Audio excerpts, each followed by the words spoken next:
ఇక deputy CM Pawan Kalyan గ్రామాల్లో స్వచ్ఛ రథాలు అనే కార్యక్రమాన్ని ప్రారంభించారు.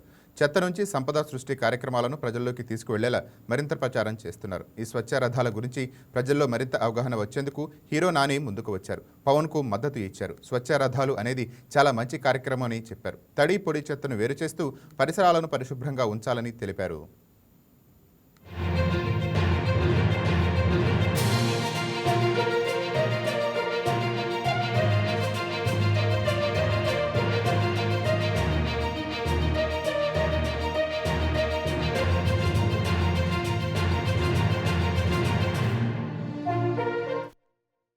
మన పారిశుద్ధ్యం మన ఆరోగ్యం మన బాధ్యత అన్న డిప్యూటీ సీఎం పవన్ కళ్యాణ్ ఆలోచన నుంచి పురుడు పోసుకున్న స్వచ్ఛ రథాలు గ్రామాల్లో విప్లవాత్మక మార్పు తెస్తున్నాయి. చెత్త నుంచి సంపద సృష్టి అనే యజ్ఞంలో గ్రామీణ ప్రజల్ని భాగస్వామ్యులను చేస్తూ దూసుకుపోతున్నాయి. అయితే గ్రామాల్లో పారిశుద్ధ్య నిర్వహణను సులభతరం చేసేందుకు కూటమి ప్రభుత్వం తీసుకొచ్చిన స్వచ్ఛ రథాలపై ప్రజల్లో మరింత అవగాహన కల్పించేందుకు అడిగిన వెంటనే తన వంతు సహాయ సహకారాలు అందించిన ప్రముఖ హీరో నానికి పవన్ కళ్యాణ్ కృతజ్ఞతలు తెలియజేశారు. ఈ మేరకు డిప్యూటీ సీఎం ద్వారా ట్వీట్ చేశారు.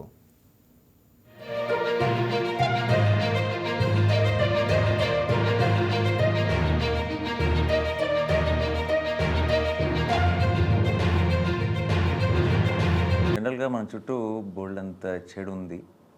అండ్ ఆ చెడు గురించి మీడియాలో కానీ సోషల్ మీడియాలో కానీ అండ్ ఇన్ జనరల్ గ్రూప్స్లో కానీ ఫ్రెండ్స్తో కానీ బోల్డ్ అంతా మాట్లాడుతూ ఉంటారు. అండ్ దాని గురించి ఎక్కువ వినపడుతుంటుంది. ఐ థింక్ చెడుని కంటే ఎక్కువ మనం మంచి గురించి ఎక్కువ మాట్లాడుకోగలగాలి, మంచిని ఎక్కువ సెలబ్రేట్ చేసుకోగలగాలి, మంచిని గుర్తు చేసుకోవాలి. I just got to know that కొత్తగా ఒక స్వచ్ఛ రథాలు అనే ఒక ఇనిషియేటివ్ని స్టార్ట్ చేశారు పవన్ కళ్యాణ్ గారు. అండ్ అది ఒక one of the most important initiatives I feel. ఎందుకంటే మన చుట్టూ మన హెల్త్కి సంబంధించి కానీ మన సొసైటీకి సంబంధించి కానీ ఒక బిగ్గెస్ట్ ప్రాబ్లం ఏంటంటే మనకి we're not really trained or educated in waste management. ఒక చెత్తని how do we deal with it అనేది మిగతా దేశాలతో కంపేర్ చేసిన, మిగతా ప్లేసులతో కంపేర్ చేసిన ఐ థింక్ మనం ఎక్కడో కొంచెం ల్యాకింగ్లో ఉన్నాం. అండ్ దానికి సంబంధించిన అవేర్నెస్ని క్రియేట్ చేయడానికి ఇలాంటి ఒక ఇనిషియేటివ్ని స్టార్ట్ చేసి అట్ ద సేమ్ టైం ఈ స్వచ్ఛ రథాలని స్టార్ట్ చేసి దానికి ఒక 600 స్వచ్ఛ రథాలు ఆల్రెడీ లాంచ్ చేశారని చెప్పారు.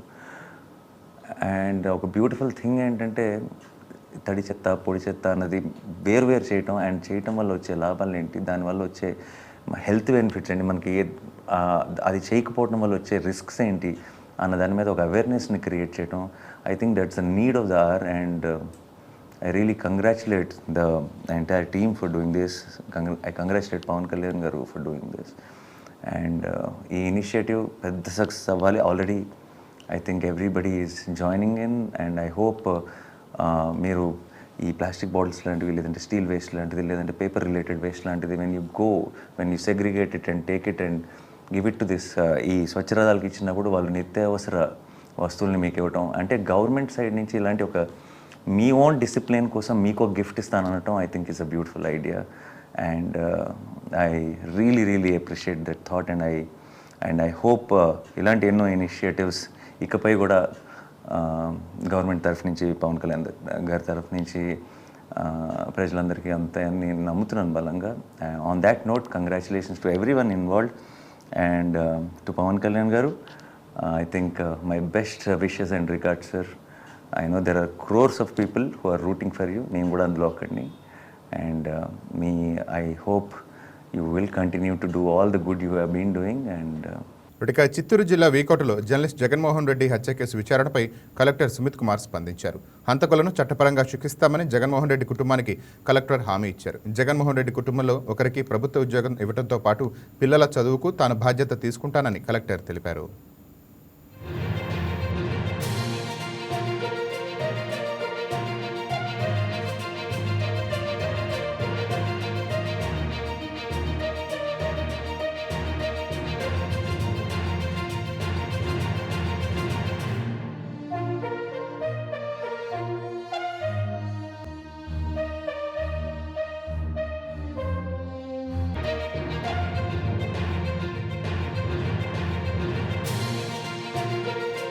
పశ్చిమ గోదావరి జిల్లా ఆకివీడులో రామాలయ పునర్నిర్మాణ పనులకు రేపు శంకుస్థాపన జరగనుంది. పెద్దపేటలోని ఆలయం స్థలం వద్దకు కృష్ణరాతి శిలలు చేరుకున్నాయి. రేపు ఉదయం 7:14 శంకుస్థాపన కార్యక్రమం ఉంటుందని డిప్యూటీ స్పీకర్ రఘురామకృష్ణరాజు తెలిపారు. శంకుస్థాపన సందర్భంగా ఎలాంటి వివాదాలు, ఉద్రిక్త పరిస్థితులు తలెత్తకుండా పోలీసులు భారీ భద్రత ఏర్పాటు చేశారు. రామాలయ నిర్మాణానికి ఇప్పటి వరకు ₹1 కోటి విరాళాల రూపంలో అందాయని డిప్యూటీ స్పీకర్ రఘురామకృష్ణరాజు తెలిపారు.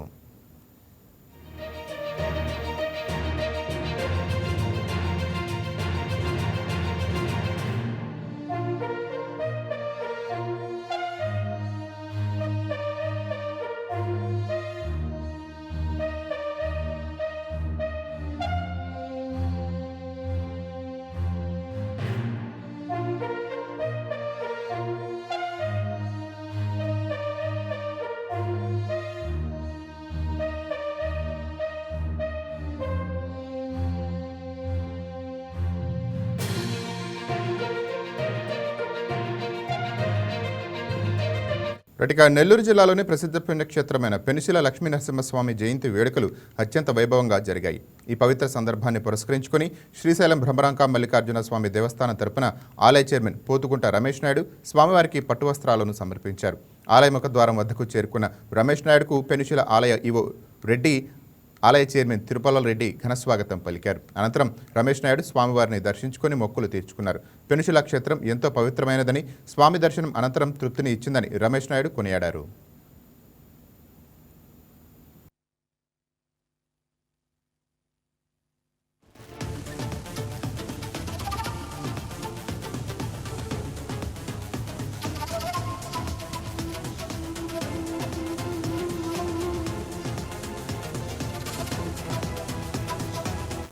ఇక తొలగించిన పింఛన్లను పునరుద్ధరించాలని వైసీపీ ఆధ్వర్యంలో విజయవాడ తూర్పు నియోజకవర్గంలో శాంతి ర్యాలీ నిర్వహించారు. 2 ఏళ్లుగా కూటమి ప్రభుత్వం కొత్త పింఛన్లు మంజూరు చేయలేదని ఆరోపించిన వైసీపీ నేతలు పాత పింఛన్లను తొలగించిందని తెలిపారు. కూటమి ప్రభుత్వ పాలనలో ఏ ఒక్క పథకం కూడా సరిగ్గా అమలు కావటం లేదన్నారు.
చెడు వ్యసనాల కారణంగా విద్యుత్ శాఖలో పనిచేసే ఒక అధికారి చైన్ స్నాచర్గా మారాడు. శ్రీ సత్యసాయి జిల్లా కదిరిపట్నానికి చెందిన బుక్య రమేష్ నాయక్ ఏపీఎస్పీడీసీఎల్లో సీనియర్ అసిస్టెంట్గా పనిచేస్తుంటాడు. నెలకు ₹1,00,000 వరకు జీతం వస్తుంది. అయితే అత్యాశ, చెడు వ్యసనాలతో అప్పుల పాలయ్యాడు. షేర్ల పేరిట మరింత అప్పు చేశాడు. దాదాపు ₹1 కోటి అప్పు చేసిన రమేష్ నాయక్ వాటిని తీర్చడానికి చైన్ స్నాచర్గా మారాడు. కదిరి వ్యూవర్స్ కాలనీలో నివాసం ఉండే శాంతి అనే మహిళ మెడలో నుంచి చైన్ దూసుకెళ్లాడు. సీసీ కెమెరాల సాయంతో బుక్య రమేష్ను పట్టుకున్న పోలీసులు అతడి నుంచి 2 తులాల బంగారు ఆభరణాలను స్వాధీనం చేసుకున్నారు.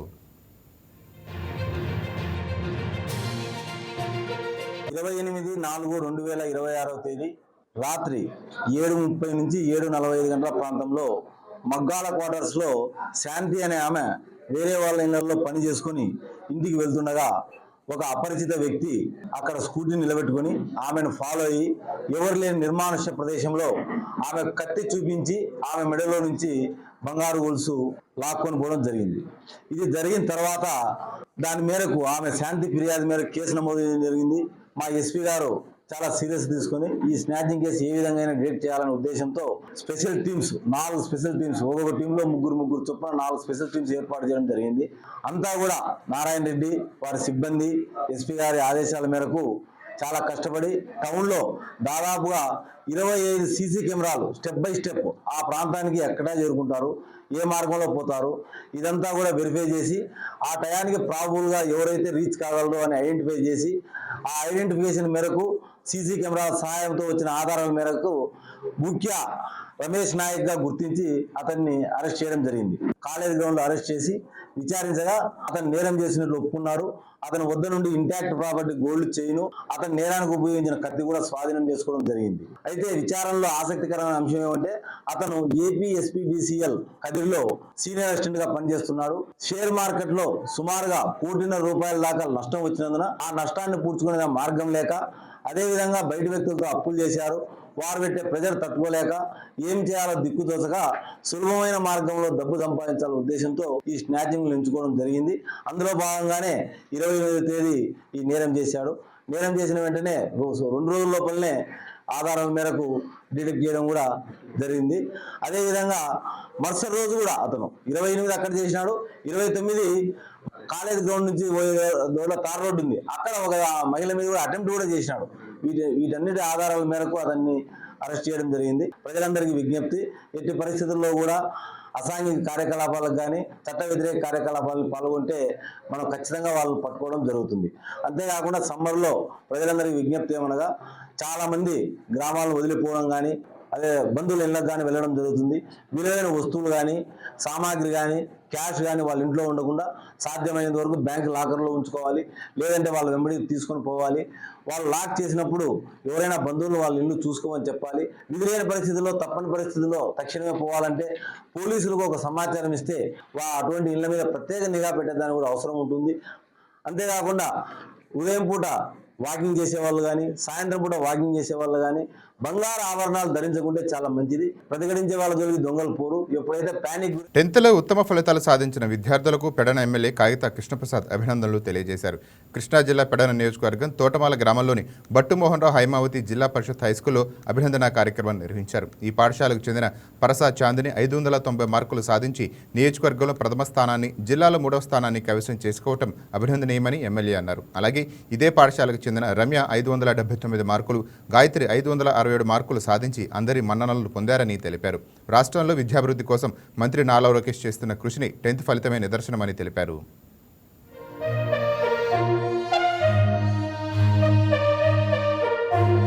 అందరికీ నమస్కారం అండి. 10th క్లాస్ రిజల్ట్స్లో మరి మన పెడ నియోజకవర్గంలో ఉన్నటువంటి వివిధ స్కూల్స్లో పిల్లలందరికీ కూడా చాలా మంచి మార్కులు వచ్చినాయి.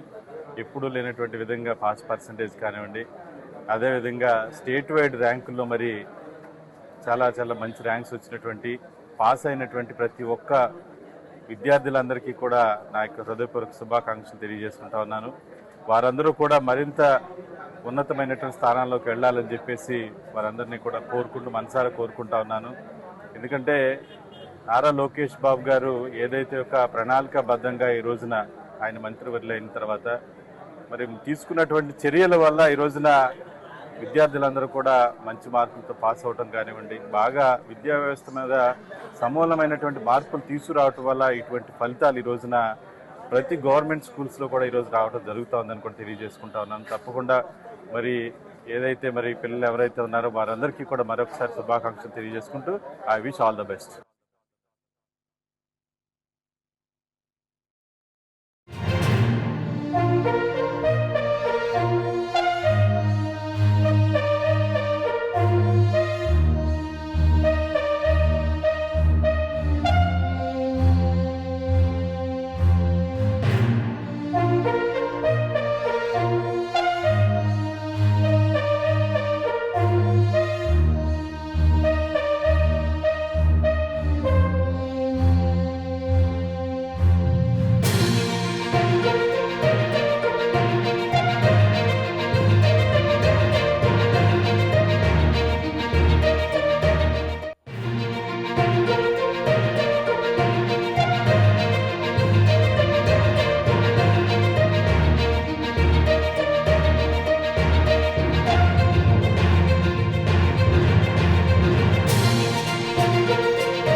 సత్సాయి జిల్లా నల్లచెరువు మండలంలోని తలవరం మర్రి గ్రామ రైతులకు కదిరి ఎమ్మెల్యే కందికుంట వెంకటప్రసాద్ పట్టాదారు పాస్ పుస్తకాలను పంపిణీ చేశారు. పాస్ పుస్తకాలపై రాజకీయ నాయకుల ఫోటోలకు స్వస్తి పలికి ఆస్తి మీ సొంతమనే మంచి మార్పుకు సీఎం చంద్రబాబు నాంది పలికారని ఎమ్మెల్యే అన్నారు. వైసీపీ ప్రభుత్వ హయాంలో జగన్మోహన్ రెడ్డి తన ఫోటోను పాస్ పుస్తకాలపై ముద్రించి ప్రజల ఆస్తిని తన వ్యక్తిగత ఆస్తిలాగా భావించిన తీరు రైతులను ప్రజలను తీవ్రంగా బాధించిందని అన్నారు.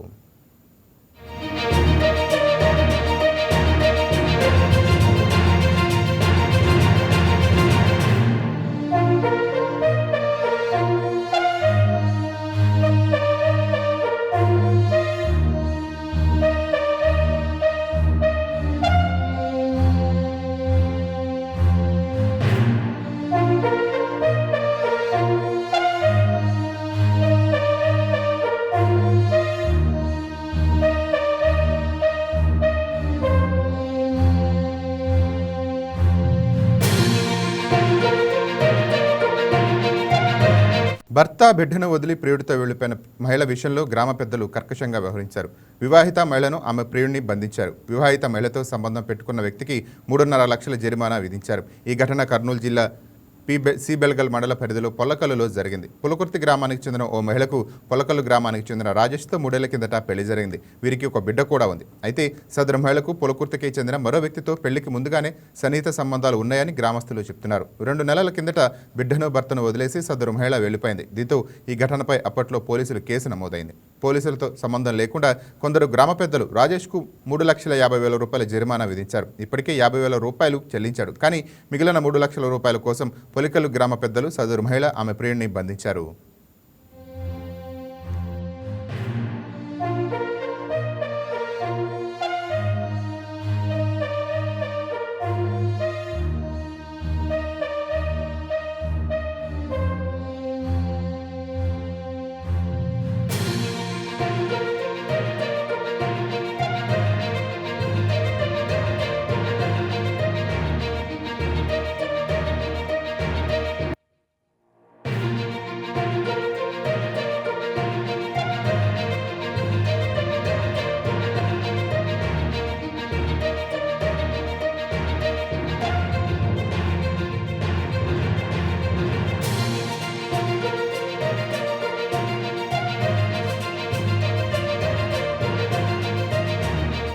అండమాన్ నికోబార్ దీవులు సరికొత్త ప్రపంచ రికార్డును నెలకొల్పాయి.